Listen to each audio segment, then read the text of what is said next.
తర్వాత వచ్చినటువంటిది అధర్వణ వేదం. ఈ వేదం దగ్గరికి వచ్చేటప్పటికి దాన్ని అనేక పేర్లతో పిలుస్తారు.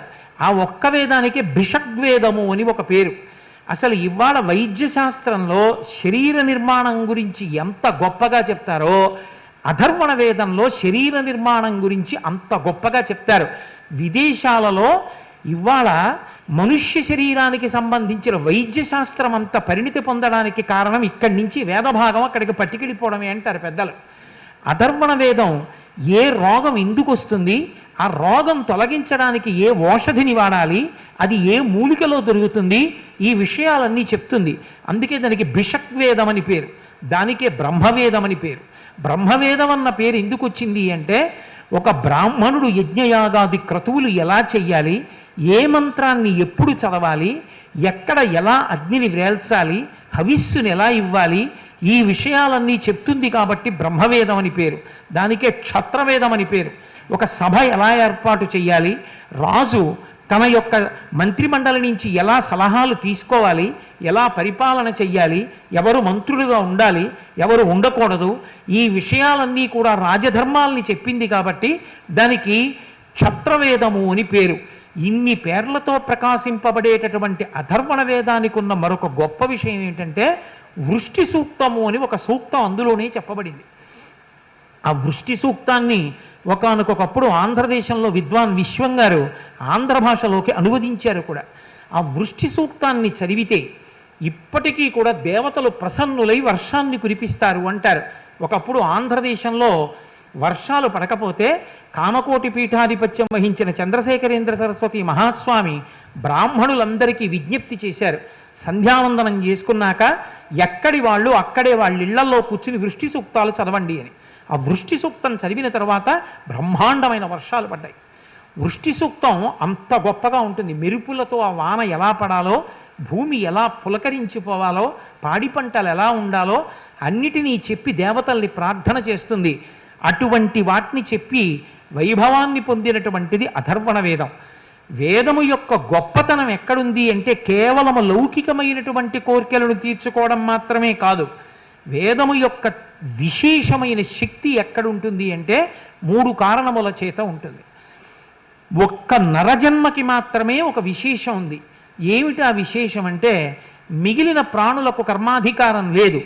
నరుడు ఉత్తమ కర్మలను చేసి స్వర్గలోకానికి వెళ్ళచ్చు. నరుడు హీనకర్మలను చేసి మళ్ళీ తిరియక్కుగా అంటే భూమికి అడ్డంగా ఉండే వెన్నుపాము ఉన్న జంతువులుగా క్రిమికీటకాలుగా తిరిగి పుట్టచ్చు. లేదు, మళ్ళీ మంచి కర్మలు చేసి భగవంతుని యొక్క అనుగ్రహాన్ని పొందడానికి ప్రయత్నం చేసి మనుష్యుడిగా పుట్టచ్చు. ఈ 3 కాదు, అసలు పుట్టుక అవసరం లేని మోక్షాన్ని పొందవచ్చు. దేవతలకి కూడా ఈ అధికారం లేదు. ఎందుచేత అంటే దేవతలు కూడా కర్మ చేయడానికి వీల్లేదు. అందుకే క్షీణే పుణ్యే మర్త్యలోకం విశంతి, వాళ్ళు కూడా మళ్ళీ కిందకు వచ్చేసి ఈ భూమి మీద పుడతారు. కానీ ఒక్క మనుష్యులు మాత్రం ఎప్పుడూ ఉత్తమ కర్మలు చేసి ఇక మళ్ళీ పుట్టవలసిన అవసరం లేనటువంటి స్థితిని పొందగలరు. అలా పొందడానికి సాధనం ఏది అంటే ధర్మము. ధర్మము అంటే ధ్రియతేవా జనైరితి ధర్మం, పట్టుకున్నదేదో అది ధర్మం. ఇకే వేదధర్మం. వేదం ఎవరు చెప్పారు? ఈశ్వరుడు చెప్పాడు. దాన్ని కాదనగలిగిన శక్తి ఎవరికి ఉంటుంది? వేదము ఎలా చెప్పిందో అలా బ్రతికిన వాడెవరో వాడి కట్లన్నీ విడిపోతాయి. అందుకే ధర్మ అర్థ కామ మోక్ష. ఓ గుడికి ఎడితే ఇంటి యజమాని పేరు చెప్తే చాలు, చెప్పి ధర్మార్థ కామ మోక్ష చతుర్విధ పురుషార్థ ఫల సిద్ధ్యర్థం అంటారంతే. అర్థము కామము ధర్మముతో ముడిపడిపోవాలి. డబ్బు ఎలా సంపాదించాలి? ధార్మికంగా. ఎలా ఖర్చు పెట్టాలి? ధార్మికంగా. కామము ఏ కోరికలు ఉండొచ్చు, ధర్మచక్రంలో ఇమిడితే ఆ కోరిక తీర్చుకోవచ్చు. ధర్మచక్రంలోకి ఇమడకపోతే ఆ కోరిక ఉండడానికి వీల్లేదు. కాబట్టి ధర్మము ప్రధానమై అర్ధకామములు ఉండాలి. అర్ధకామములు ధర్మంతో ముడి వదిలిపోయింది అనుకోండి, ముడి వదిలేసాయి అనుకోండి, నాశనం అయిపోయింది ఆ జన్మని గుర్తు. డబ్బు సంపాదించేటప్పుడు ధర్మాన్ని విడిచిపెట్టి విచ్చలవిడిగా సంపాదించాడు, అది పాపంగా మారి కట్టి కుడిపేస్తుంది. పెద్దలు సంపాదించి ఇచ్చిన డబ్బు తన ఇష్టం వచ్చినట్టు ఖర్చు పెట్టాడు, ధర్మాన్ని విడిచిపెట్టి కట్టి కుడిపేస్తుంది. మనసులోకి రాకూడని కోరికలన్నీ లోపలికి తెచ్చుకున్నాడు, సంస్కారం నశించిపోయింది, కట్టి కుడిపేస్తుంది. లోపల తీర్చుకోకూడని రీతిలో పుట్టిన కోరికల్లా తీర్చుకోవడం మొదలుపెట్టాడు, నశించిపోతుంది జన్మ. ఇప్పుడు ధర్మంతో ముడిపడింది. ధార్మికంగా సంపాదించాడు, ధార్మికంగా ఖర్చు పెట్టాడు, ధార్మికంగా కోరుకున్నాడు, ధార్మికంగా అనుభవించాడు. ఇప్పుడు ఇవి కట్లు కావు, కట్లు విడిపోతాయి. తాడు పెట్టి గడ్డికేసిన కట్లు ఇప్పేసినట్లు. ధర్మం ఎలా ఉండాలో చెప్పేది ఎవరు? ఒక్క వేదమే చెప్తుంది. అందుకే వేదం ధర్మం చెప్పేటప్పుడు ధర్మము న్యాయము ఈ రెండు మాటలకి తేడా ఉంటుంది.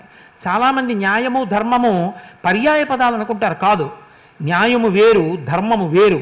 ధర్మము ఉన్నత గతులకు కూడా తీసుకుని వెళ్ళగలదు.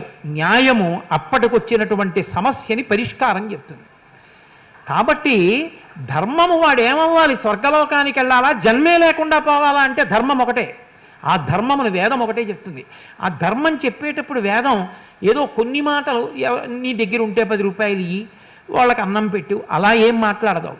మాట్లాడేటప్పుడు వేదం ఎలా మాట్లాడుతుందో తెలుసుకుంటే ఒక మనుష్యుడి జీవితం ఎలా ఉండాలో అర్థమవుతుంది. ధర్మము పంచె ఎలా కట్టుకోవాలి, ఆచమనం ఎలా చెయ్యాలి, విభూతి ఎలా పెట్టుకోవాలి, బొట్టు ఎలా పెట్టుకోవాలి, పూజ ఎలా చెయ్యాలి, చేసేటప్పుడు నీకు సమయం ఉంటే ఎలా చెయ్యాలి, సమయం లేకపోతే ఎలా చెయ్యాలి, పాత్రలు ఎలా ఉండాలి, నీవు పూజ చేసే సంభారములు ఎటువైపు పెట్టుకుని నువ్వు కూర్చోవాలి, దర్భాసనం మీద ఎలా కూర్చోవాలి, దర్భాసనానికి ఉన్న ప్రాముఖ్యత ఏమిటి, నీటికి అంత శక్తి ఎక్కడి నుంచి వచ్చింది, నీటిని ఎంత జాగ్రత్తగా ముట్టుకోవాలి, ఆచమనంలో ఏ ఏ అవయవాల్ని స్పృశించాలి, ఎందుకు స్పృశించాలి, కాళ్ళు ఎలా పెట్టాలి, దగ్గర నుంచి కర్మ సంబంధమైన విషయముల దగ్గర నుంచి జ్ఞానము వరకు వేదము స్పృశించనటువంటి విషయం ఉండదు.